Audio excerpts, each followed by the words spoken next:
All right, hello and welcome. Quick video here on one of my favorite drills to do on the bike.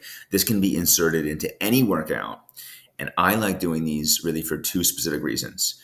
For myself, I love doing these when I am ramping into big bike training.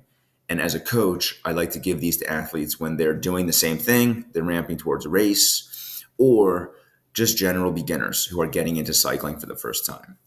And the idea on this workout is this is like neuromuscular training. So this is really training the legs how to efficiently put out big power, more power on the bike. I work with a lot of guys who come in with huge leg strength, but their legs don't really know how to turn over and really ride on top of their power on the bike. They're always kind of slogging away. And so this is a drill you can put into any workout, and this is really all around cadence. So here's what we have going on this. In this specific workout, I am in the middle of June here, and I just did 100-mile ultra training for the first 6 months of 2024. And in this workout here, I'm building towards Oregon 70.3. I was a little bit more than a month out here. And so my goal was to, again, get some of those leg memory muscles back, some of that muscle memory back. And so the idea here is really simple.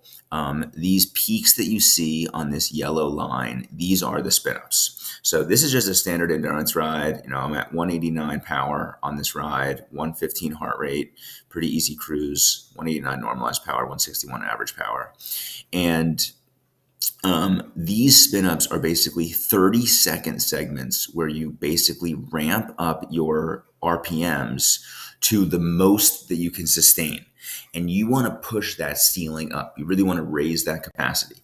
So in these, I'm getting up to, that's 129 RPM. Like I'm getting close to 130. This one hits 131. And the idea is that these are about 30 seconds, and then you ramp down for about 30 seconds.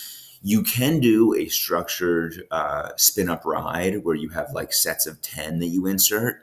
But I also like to just throw these in onto really any kind of ride. So for this ride, I rode for about 30 minutes, pretty steady, pretty easy.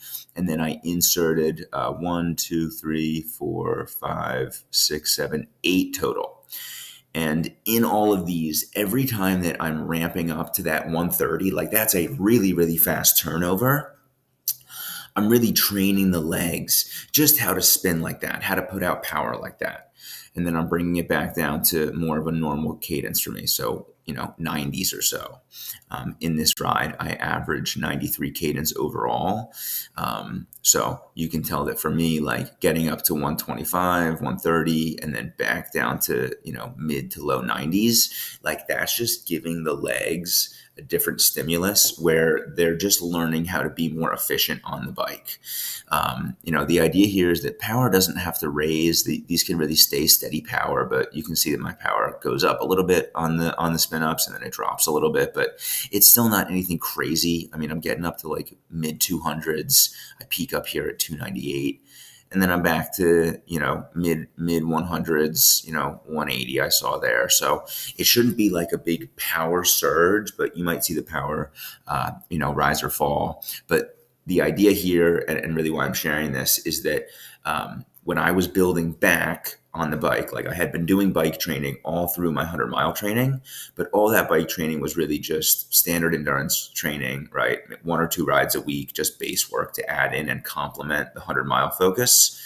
But as I was getting back to 70.3 training, I had a short period of time. I really only had like a 6-week build, and I really wanted to make sure that my legs kind of had that muscle memory back. And so I inserted a number of these spin-up segments into rides that I did. So insert these to rides during your build. Insert these if you're just new to cycling. You can follow a structure and do 10 rounds. 10 rounds 3 times is like a very intentional spin-up ride. But as you can see here, you can just throw these into anything and still get the benefits.